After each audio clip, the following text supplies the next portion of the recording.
Well, good morning, everyone. Thank you for joining me, and happy 15th anniversary. I really appreciate the invitation, and I'm happy to share with you guys the work that we've done thus far.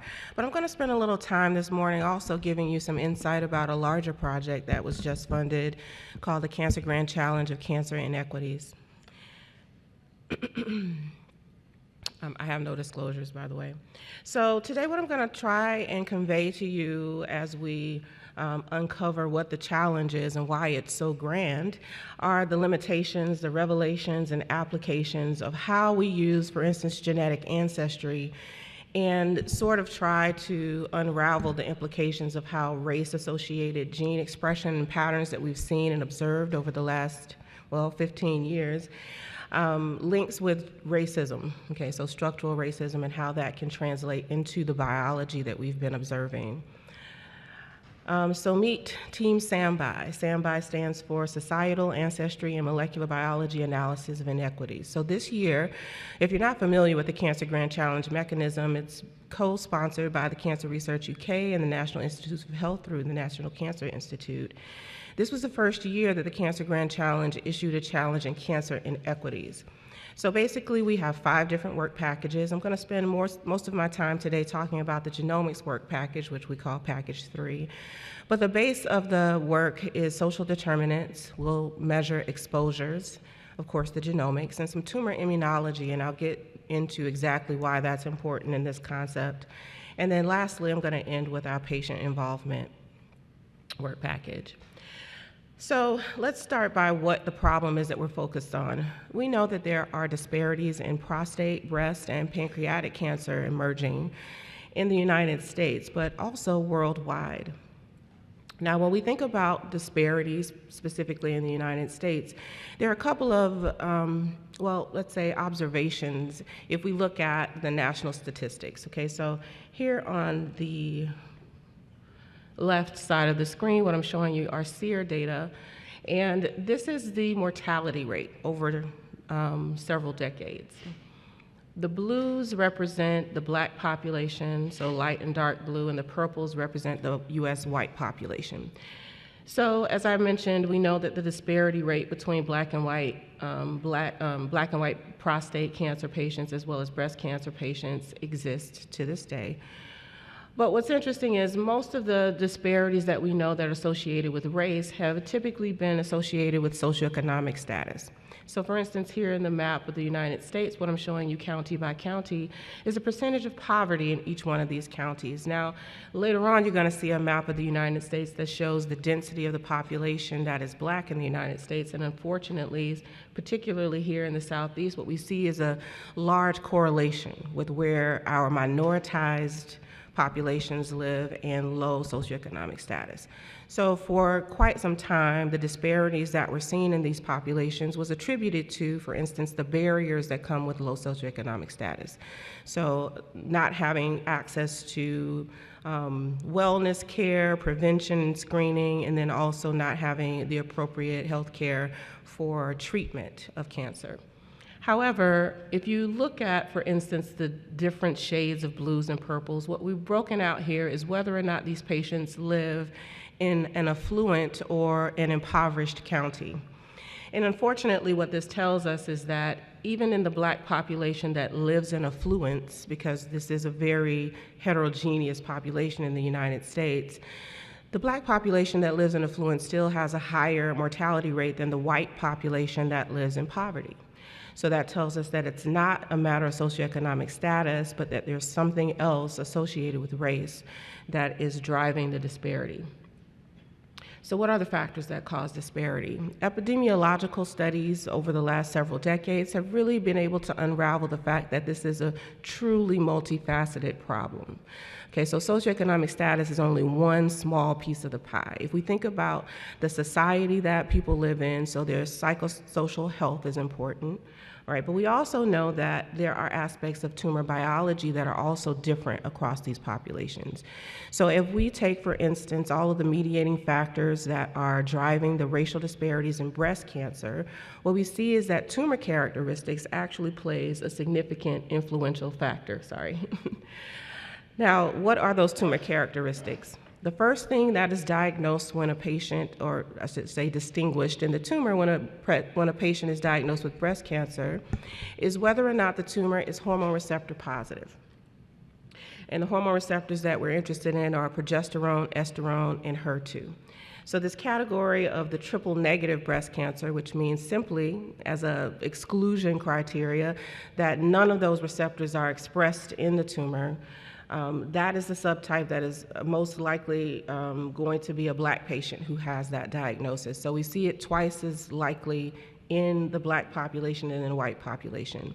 And unfortunately, triple negative breast cancer also exists at the worst end of the spectrum, including having a more aggressive onset, an earlier onset, and no clear targeted therapy. Because as I mentioned, it's defined by the absence of receptors, which really doesn't give us then any kind of indication of what is driving the tumor growth.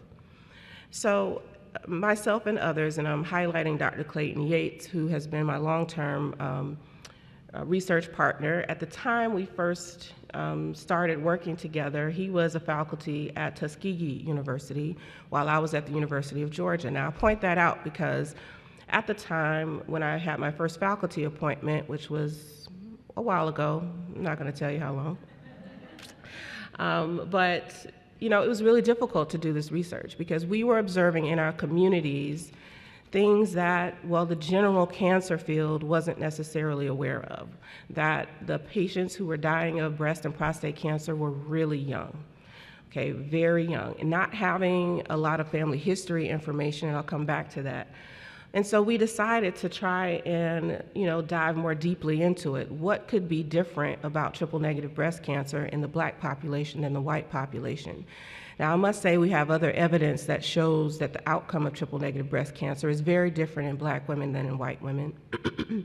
But for today, I'm gonna focus on the molecular data.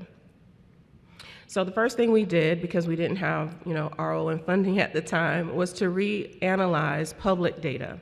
And what we found was that if we took the TCGA data and separated by self-reported race, African American women who had triple negative breast cancer were also more likely to have a fourth receptor negativity, androgen receptor, and we coined that quadruple negative breast cancer. When we looked at the onset of quadruple negative breast cancer, we found that it was an even earlier onset than triple negative breast cancer. And then with every algorithm that was available to us, so the PAM50, the triple negative breast cancer typer, any kind of algorithm that would separate clinically relevant subtypes of triple negative breast cancer, what we found was that African American women tended to have the highest proportion of the most aggressive forms. So then we went on to really try and unravel then what are the molecular pathways that are, you know, sort of endogenous to this type of triple negative or quadruple negative breast cancer. So we published some small papers where we were able to, in independent cohorts and in situ and in vivo studies, show that there were molecular pathways that were different. Here I'm highlighting one paper where we showed, for instance, the PTEN and EGFR pathways were unique in this population. We even stepped into the world of epigenetics and studied microRNAs. And what was interesting about this study was that we found a subset of microRNAs that were specifically upregulated only in African Americans. And that pattern was so strongly associated with race, when we took that cluster of microRNAs in an independent cohort, we could predict race just using those particular microRNAs. And importantly, one of those microRNAs in the cluster was a part of the regulation network for MYC. And we went on to even show that that particular microRNA was only clinically relevant in African American women. Now, I'm going to say that, again, in my humble model organisms beginnings, it was difficult to try and make the argument that there would be molecular pathways that were distinct in human populations, right? Because it's sort of a taboo concept that the biology of cancer might be different in certain populations. At the time, the field was simply very much so holding on to the theory that cancer is cancer no matter who you are, right? It doesn't matter if you're white, it doesn't matter if you're black, the mechanisms are the same. But what we're finding, unfortunately, is that maybe the mechanisms could be different. And why would that be? So later on in my career, I had the great fortune of being partnered with the incomparable Dr. Lisa Newman, who currently is the chief of breast surgery at New York Presbyterian Hospital. Now, Dr. Newman spends a lot of time in Africa doing clinical training, training general surgeons to be oncologic surgeons. One of the things that she observed and then coined oncologic anthropology is that the patients that she would help in West Africa, particularly Ghana, tended to have the type of tumors that she saw more akin to the African Americans in the United States, compared to the patients in Ethiopia who were of East African descent, who tended to have the types of tumors that she would see in European American women, including earlier onset. So as we scanned the continent, what we found was that the rate of triple-negative breast cancer was much higher in West African nations than any other region of Africa. So then when we take a global approach, zoom out even further, what we found was that the highest rate of triple-negative breast cancer is in sub-Saharan Africa. And then in every nation where we can separate the population by ancestry or self-reported African ancestry or the black population, we found that it was that component of the population that had the highest rate of triple-negative breast cancer. So my PhD advisor at that point would say, well, that's all conjecture, that's your duct tape method, now do the experiment. And the experiment is, does West African ancestry contribute somehow to the risk of triple-negative breast cancer? And the answer is yes. So we were the first to show that when we measure West African ancestry in a cohort of multi-ethnic, multi-ancestral people, that it was the component of the population that had the highest amount of West African ancestry that were more likely to have a triple-negative diagnosis compared to other types of breast cancers. And this replicates even just within the African American population. So what is that African connection? And this is the rationale of why we're using genomics to answer this question. Now, first of all, if there is an ancestral marker, then it should be passed along different family trees, right? That's exactly how we identified, for instance, the proverbial we, but Marie Claire King and others identified the BRCA gene by studying large pedigrees across multiple generations, watching the transmission of molecular markers, and then identifying the penetrance of those molecular markers to hone in on the location of the gene. Now, I'm going to tell you that in the black population, we don't have this type of pedigree information, particularly in the United States. And GWAS studies, genome-wide association studies, should have saved us from that lack of information, because in GWAS studies, we don't really want people to be related, in fact, and this actually happens to be a bias, unfortunately, in GWAS studies. The majority of the data that currently exists in these GWAS studies is majority European ancestry. So on the left, what I'm showing you is the public data set as of about 2019. And what you see here is that the majority of the data for GWAS studies comes from individuals of European ancestry, despite that population not being the global majority. In fact, said another way, less than 5% of the data, or let's say 10% of the data, represents 80% of the world. Now, this translates to inaccurate clinical tools. This is how we know, for instance, the diversity in the world population matters in terms of our understanding. So what I'm showing you on the right is a bar graph that indicates the likelihood of anyone of a certain ancestry group having what we call variants of unknown significance. And if you're of any other ancestry than European, then you're more likely to have a mutation in a gene that we've never seen before, because these populations are not represented in GWAS studies, and that is why they are variants of unknown significance. And so this leads to a delay, if you will, in the precision medicine aspect for these particular individuals of these other ancestry groups. Specifically, variants of unknown significance are by definition unactionable.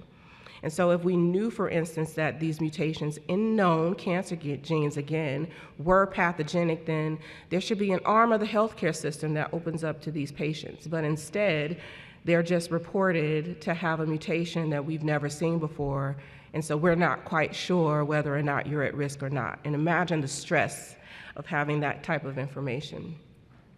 which also leads to the lack of, let's say, participation, if you will, in genetic screening. What I also want to say is that the population that we're studying is a very unique population. So the African diaspora in itself is not quite like most of the other founder populations that lead to the human subpopulations that we appreciate today. Instead, the transatlantic slave trade really has defined this diaspora in two ways. First of all, the admixture in the African diaspora is very broad, and it incorporates just about every other ancestral group. But secondly, what we come to appreciate is that unlike founder population events where a single population moves from one region to another, and then we have normal genetic drift in each subsequent generation, instead, for the African diaspora, what we have is over 13 million Africans being displaced over centuries. So over multiple generations, what we have then is an influx of African genomes across all of these regions, which creates this continuous gene flow. And it's that continuous gene flow and all of the predispositions that it carries that probably makes it more obvious for us to identify at a geographic level this, for instance, the triple negative breast cancer risk that we see in every nation that has the composition of West African ancestry specifically. But what does that even mean? We know that admixture is stochastically spread across the genome, right? So what does it mean that African ancestry has an association with a certain phenotype? What we're really saying is that there is most likely an allele of a gene, of a risk gene, of a gene that leads down the pathway of triple negative breast cancer that we do not yet know.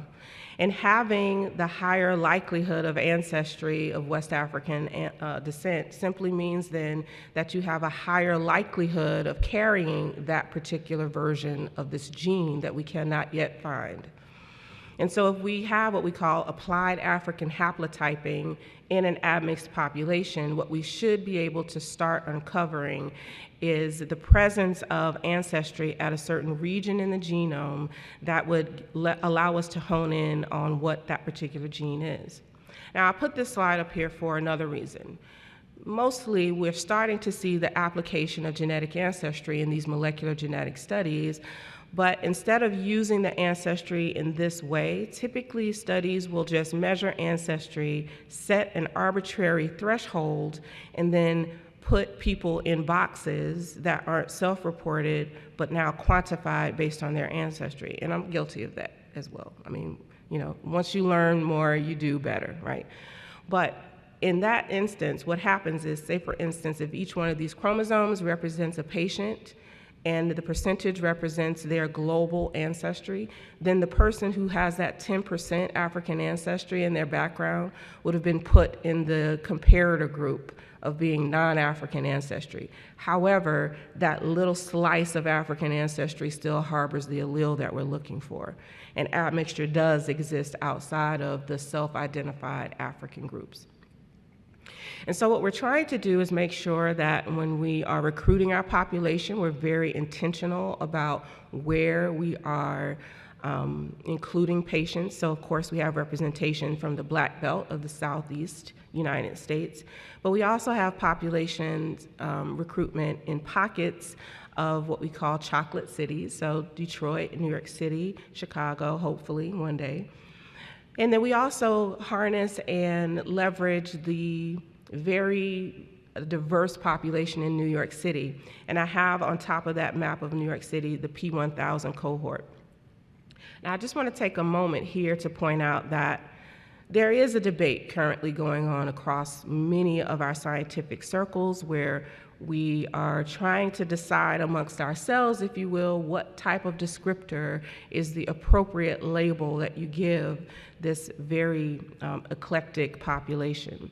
So in other words, in the NASEM report, what we read is that instead of just arbitrarily using self-reported race or implying race if you don't have it, or even just blindly using genetic background, it's very important that when you're studying these populations, you have the rationale for why you need to use either race or ancestry and that you apply it appropriately. And I'll tell you that my stance is that we need both. We need self-reported race and we need genetic ancestry, and I'll come back to why. So work package 1 is our social and structural determinants of race. And our standby program actually rests on the foundation of this work package, primarily because we want to understand how, for at least 40,000 people across the world, their societal infrastructure has an impact on their health. And again, if we think about the history of this particular diaspora, what we know is that from the time they were abducted, the enslaved Africans were not given any medical treatment, and this continues to the day, right? So the disparities that create barriers to healthcare and treatment are still an issue worldwide for this particular population. But more than that, if we think about the history of health injustice in this particular population, and in the United States, we know about the Tuskegee trials, okay? We hear about it quite frequently. But what we don't realize is how quickly the Tuskegee trials happened on the heels of the emancipation of these enslaved Africans, and also the longevity of the Tuskegee trial. And it seems like it was in the distant future, in the distant past, but it still lingers with us today. But not just the Tuskegee trials, but other healthcare injustices. And all of that leads to not only the distrust in the medical system, but also distrust in research, okay? So now we have to overcome this and try in some way take an account of how living in this type of environment, in this societal environment, has impacted people on their psychosocial level. And we know that stress causes biophysical changes. And so one of the nuances of our work package is not only to assess what one would say with the neighborhood deprivation index, but what we want to do is take a historical count in every country where we are recruiting as to what have been some societal traumas that each one of these populations has had to deal with. In some areas, it may be a natural disaster that has displaced them, and now they are living in a different location, sort of as a refugee, if you will, and they're not being received in that area. They don't have food security. So linked maybe to socioeconomic status, but driven by a certain event. Now, what's really interesting, if we think more about Black women in the United States and that SES strata, and I showed you this on one of the first slides, but in the highest SES strata, Black women are 126% more likely to die from a breast cancer diagnosis. So that means that there's something underlying their current experienced lifelong experience in the United States. And what we want to do is try and broaden that to understand how marginalization in other nations is driving, if you will, the psychosocial issues. Now, one of the implicit biases in structural racism that we already know has been uncovered by population health is that comorbidities that are more rampant in marginalized populations absolutely leads into or feeds into biological pathways. Those biological pathways are related to things like inflamed adipose tissue in obese patients, diabetes. Some of those pathways also lead to different substructures, if you will, in the tumor environment, including vascularization. But what we haven't quite linked is the structural racism that defines that marginalization. So historical redlining, which was condoned, which was actually part of the US government's loan practices for quite some time, still has an imprint on longevity in the United States. And so what we want to try and uncover is in these specific regions, and I'll show you some data in a minute, but how these specific regions have impacted the health of these individuals who now have cancer. Which leads me to the second work package, which is exposomics. So living in a marginalized environment often also means that your environmental exposures are going to be different. The infrastructure in redlined areas, for instance, typically exposes individuals to more industrialized regions of the cities that they live in, including the pollution that comes from those industrial endeavors. Infrastructure can also lead to, for instance, water insecurity, heavy metal exposure, air pollution, and all of these things are seen, again, globally, all right? So not just in the inner cities of the United States, but one of the most polluted cities in the world is in Nigeria, in an area called Coal City. In this area, the air pollution is so thick that it even can be seen as residue on the skin of some of the individuals who live in this region. And so, and unfortunately, in sub-Saharan Africa, air quality is not measured or even monitored as well as it is in other countries. And so what we'll do with this exposomics package is actually measure in the circulation, in blood plasma, what these patients are exposed to. So if you think about work package 1, looking at an area level and individual level of these exposures, work package 2 will then quantify those exposures.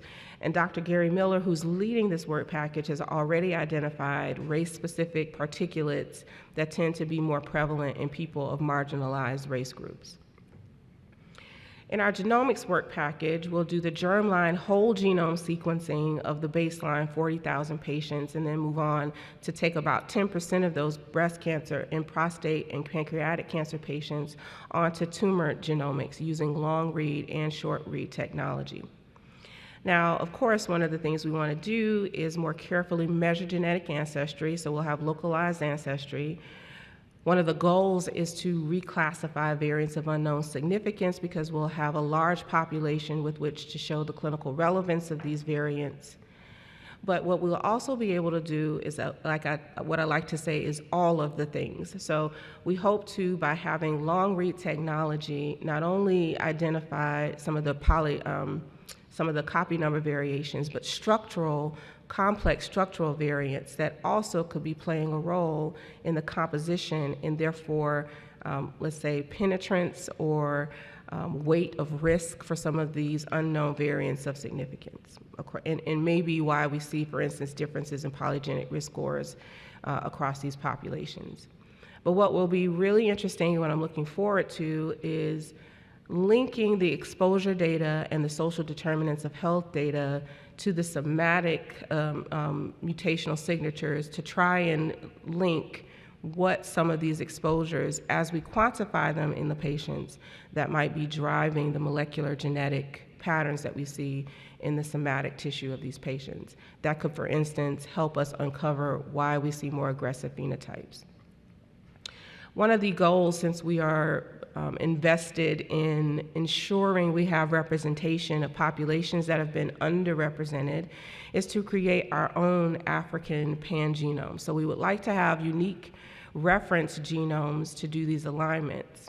And this is going to be resting on the study from Polyethnic 1000 from the New York Genome Center. So one of the P1000 findings as we measure genetic ancestry, and this is the highlight of my career, so publishing in low-tier journals, the pinnacle was finally to get a paper in cancer discovery.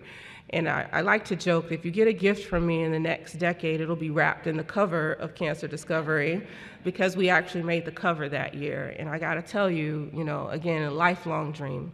But when we measure genetic ancestry in this population of people from West Africa, East Africa, African Americans, and European Americans, there were a lot of things that came to bear. One of them was the fact that we could identify a subset of genes that had an expression pattern that was significantly associated with both European and African ancestry. But the polarity of the gene expression changed depending on whether or not the background was African or European. That tells us that there are EQTLs that are specifically associated with a certain genetic background. And so now is the work of trying to identify what those are.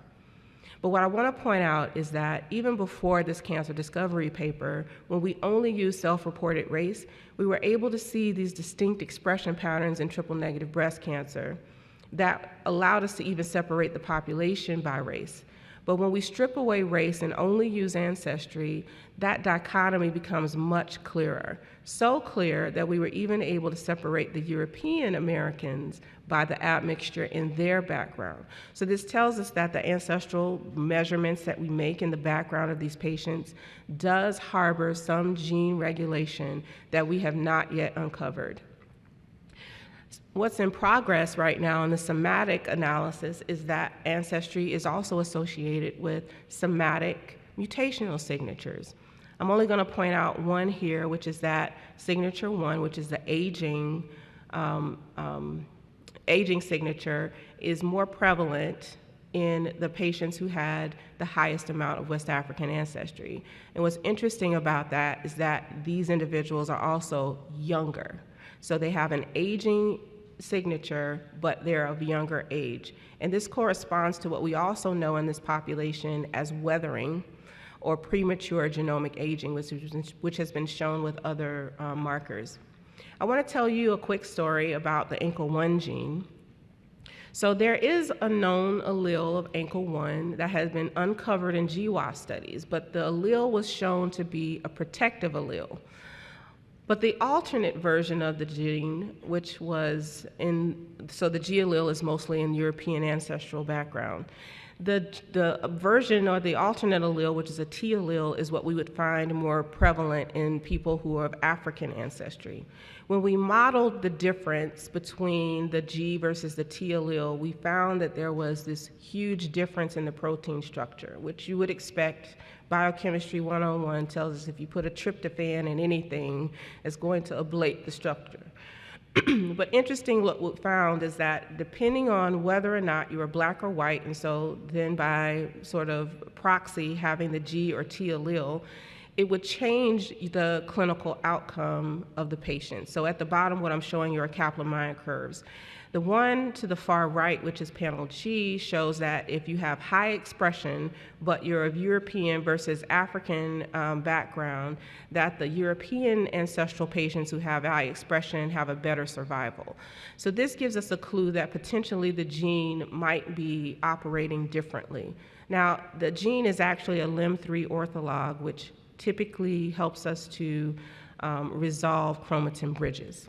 And so if the gene is no longer acting the same in one population versus another, then we would anticipate seeing the somatic mutational signature of what would be unresolved chromatin bridges.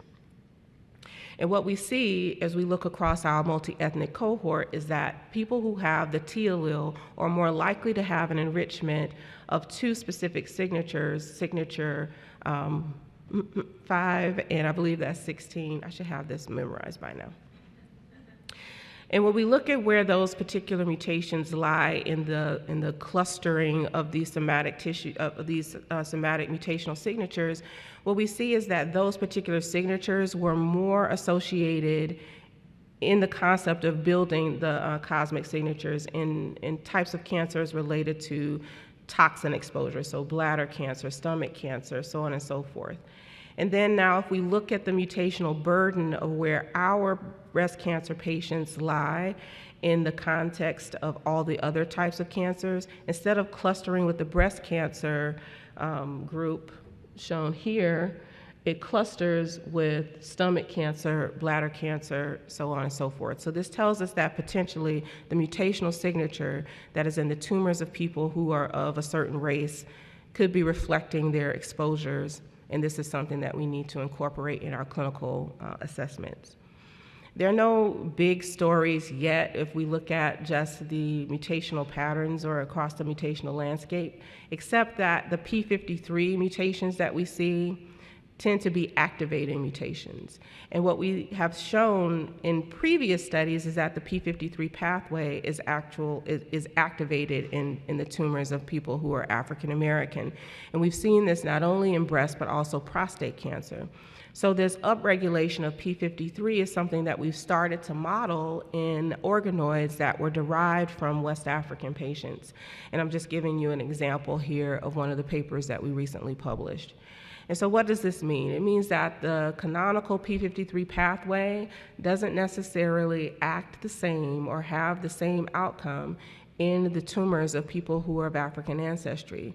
And why is that? We believe that it's probably due to a complex rearrangement or maybe an amplification of the gene copy number variation that has gone undefined until now. But we certainly know that there are molecular features of P53 that tell us that this particular pathway is different in people of African ancestry.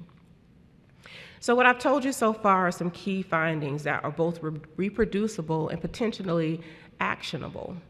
But one of the most actionable outcomes that we tend to see repeatedly, so every time we've done a comparative study between people of African descent and people of European descent in prostate cancer and in breast cancer, this theme of immunological differences continues to be one of the top hits. But we also want to understand whether or not there are epigenetic pathways that are being involved, remember the microRNAs, but also maybe methylation and other mechanisms of epigenetic regulation could potentially be driving these differential expression. Now, the goal here is not only to identify known regions of epigenetic regulation, but also identify novel regions of epigenetic regulation. So one of the side projects that we've done with the New York Genome Center, in the Macmillan Center for the Study of the Non-Coding Cancer Genome, is identify the fact that if we use an African pan-genome reference and realign what was originally or unmapped reads, let's say that. So the RNA-seq data that we've generated thus far, if we align it to an African pan-genome reference, we found that over 33% of those unmapped reads map to these contigs that are not a part of the human reference.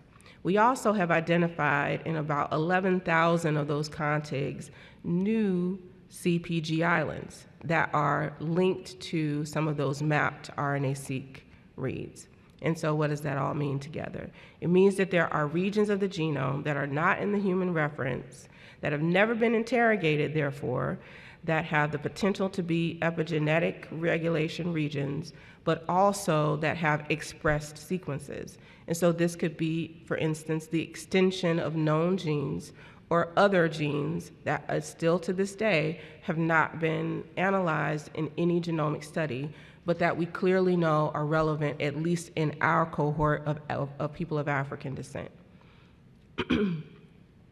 So coming back to the immunological profiles, for the fourth work package, we'll be honing in on that immunology, both at the level of the patient, host, and at the level of the tumor. So in previous studies, we were able to show in that cancer discovery paper, for instance, that if we use deconvolution of RNA-seq, and this would be macrodissected bulk RNA-seq, we were able to show that people of African ancestry had a higher tumor-associated leukocyte count. So they have more immune cells infiltrating in their tumors, but not all immune cells. So there are subsets of immune cell types that tend to be more present inside of the tumors of people of West African ancestry. And we verified this using tissue and immune cell markers as well. Sorry, okay. Now that's counterintuitive because we know, and I've just shown you, that people of African ancestry have less survival, right? So they have more mortality. And previous studies also show that the more immune cell infiltration, typically the better the overall survival, which we see here if we just look at the general population, both in early and late stage triple negative breast cancer. But if we separate the population by race, what we find is that African Americans lose all of the benefit of having this higher leukocyte count. And why would that be? Well, that's what we want to try and identify. Now, what we think is happening here is layered on top of the ancestral predominance of having more immune cells is this effect of being associated with a marginalized race. So if we look at those genes in the blue bubble, which are genes that are associated with race, and particularly the ones that are not in the overlap are only associated with race and strongly associated with race and not associated with ancestry, If we look specifically at what those particular genes are involved in, the molecular pathways, what we see is the imprint of the comorbidities in this population. So those pathways are related to obesity, insulin signaling, cardiac disorders, all of those things that are in the host are imprinted on the tumor. And here's why that matters. So this is the reality of the patients who are coming into the clinic. This tells us that the biology of the tumors and the microenvironment of the tumors of the patients who come into the clinic absolutely are going to be associated with the health status of the patient. But that is not something that we take into account, for instance, when we apply standard of care. And so if the standard of care in the context of a tumor that has a unique biology that has never been a part of the clinical trial that helped to define the standard of care, that could also help us understand why, for instance, the outcome of having, even when you have access to clinical care, so that higher SES strata, these tumors are not as responsive, and therefore the mortality rate is higher, if you will, in this population. And so what we want to do is make sure that we incorporate all of that information. So all the way back from work package 1, living in a society and having societal trauma that could potentially impact signaling pathways, that thread through somatic mutational processes that all together create a unique tumor environment, a unique tumor biology. We want to make sure we define that very carefully. And so we'll be doing this at the single cell level using proteomics and transcriptomic platforms. We've already begun some of this work through a BCRF grant in my lab, where we call it geospatial to tissue spatial, and we're looking primarily, again, in those key regions across the United States.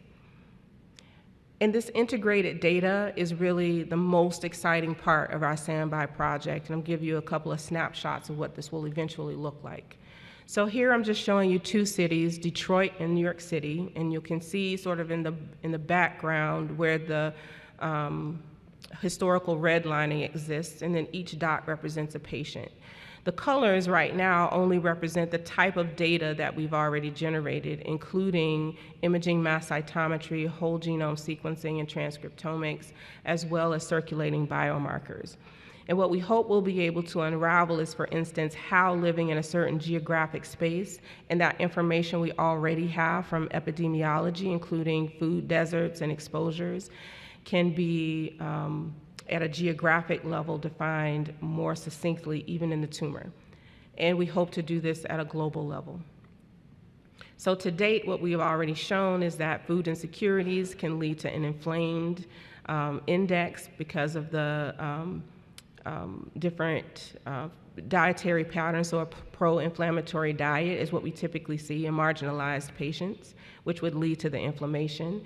As we measure these inflammatory markers, one of the ones that we saw associated with genetic ancestry is IL-1 beta. IL-1 beta is known to be a deactivator, if you will, of cytotoxic T cells.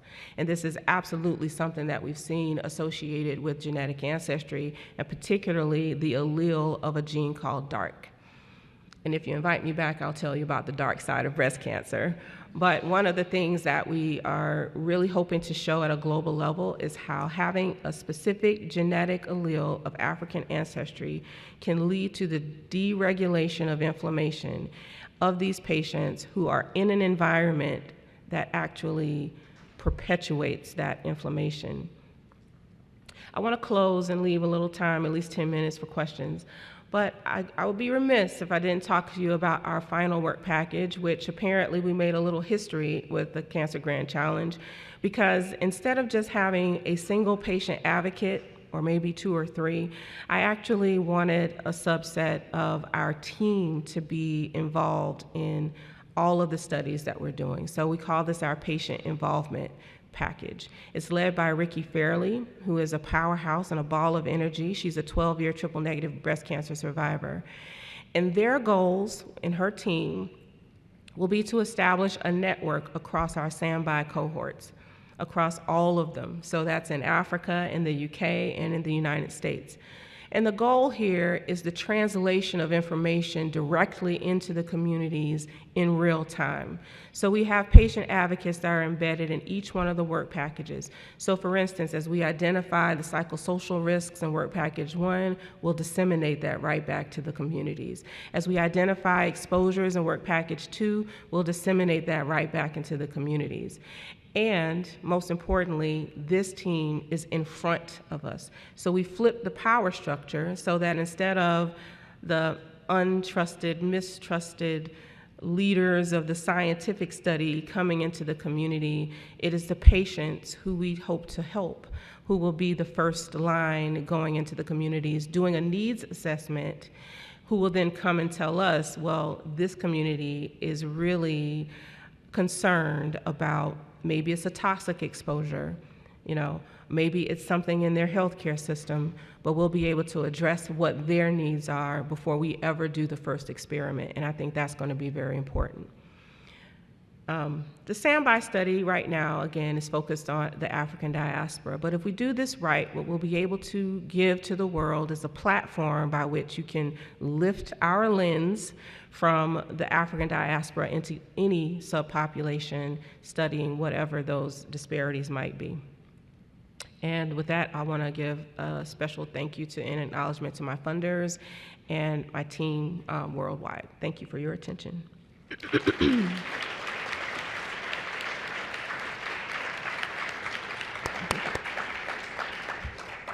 Wow, what an amazing talk, and so data-rich and really science-driven to address really major social and societal problems. I think that's a hallmark of a great research project. We are now open to for Q&A. Anyone who would like to ask a question, please come to the microphones on either side. We also have open to our virtual audience as well for Q&A. Yes. Thank you, Dr. Davis. That was a terrific talk. I was very interested in the notion of a Pan-African reference genome. And I'm curious if you could talk to us a little bit more about how that could be implemented in a clinic, without introducing new disparities if we have a Pan-African test and a H38 test.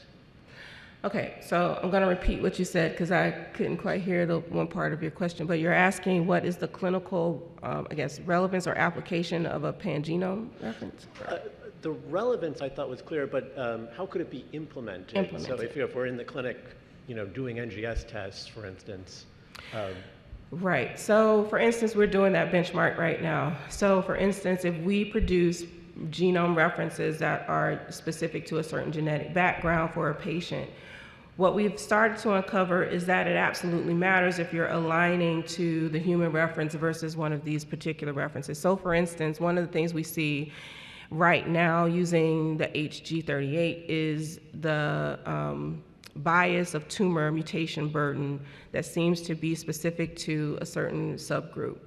Well, we know that that's actually an artifact of the fact that there's more diversity in the genetic background of those patients. And so what looks like mutations is really just genetic diversity.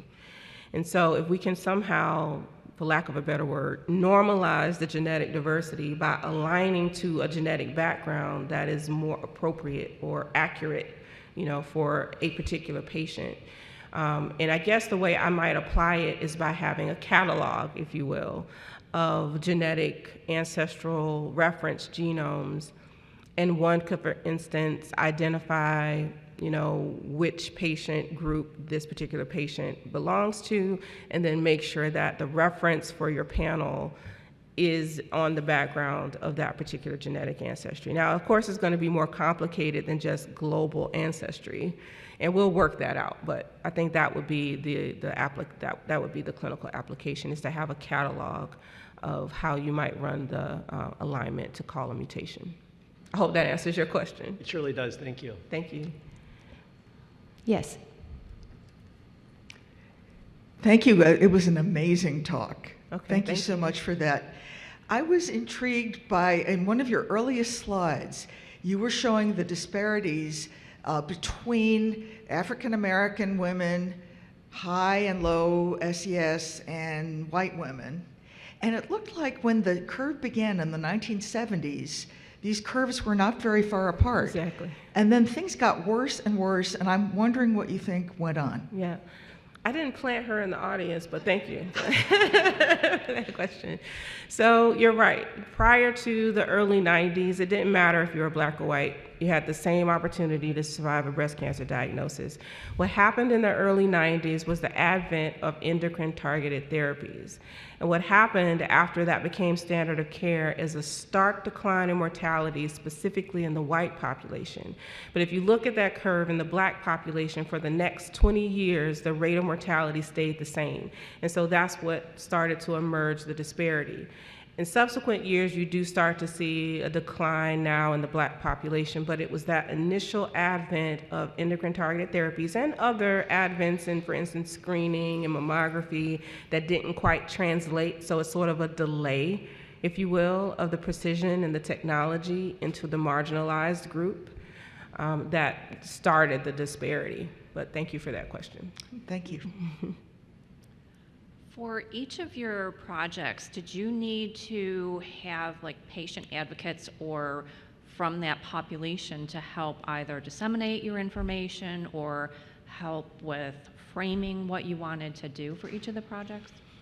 So I'll say that over the years working with patient advocates, they certainly taught me a better way of framing information, but you know, we want to work directly with them. So instead of just gleaning how to do it, we ask them if they'll do it, you know what I mean? So I think it's more important that information come from trusted sources. And right now, you know, our academic institutions aren't well trusted in these different communities, but absolutely, they help us frame not only how we do it, but how we interpret it. So for instance, you know, a bioinformatician, you know, no disrespect, I'm guilty of it too.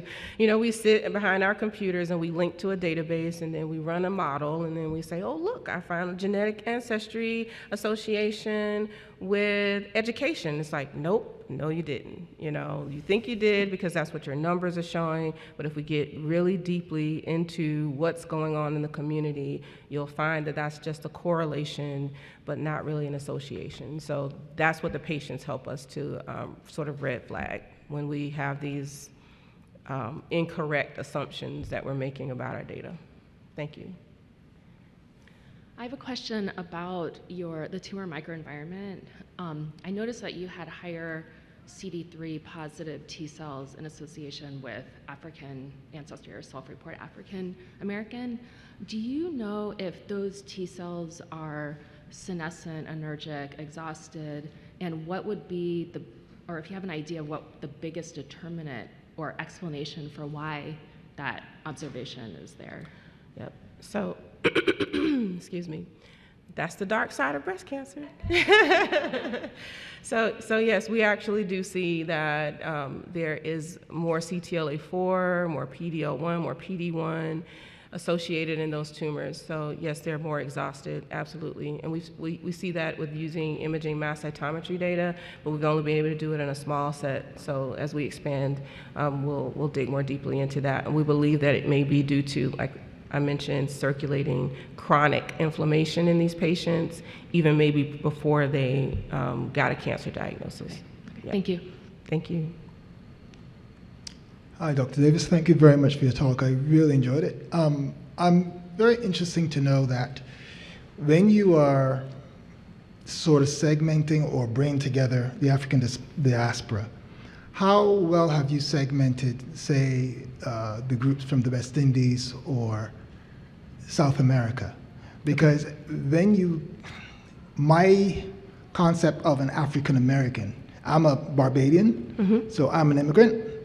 And I don't know if, when we look at West Indians, if there is any subtle differences with African diaspora specifically centered in the US. Because when you look at, say, New York City, you have that admixture of African diaspora from the US and Central and West Indies, South America and West Indies, all in New York, which are now called African Americans.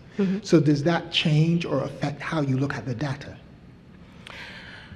So I only have $25 million with the Cancer Grant Challenge, but absolutely. So I'll say that there are other friends of mine who are looking specifically in the Caribbean African diaspora, and their group is called the Afro-Caribbean Cancer Consortium, AC3. And so they are more geared towards looking at all the Caribbean nations and of course then the African ancestry there. We know that the majority of the Africans that were in the transatlantic slave trade actually went to South America and into the Caribbean nations.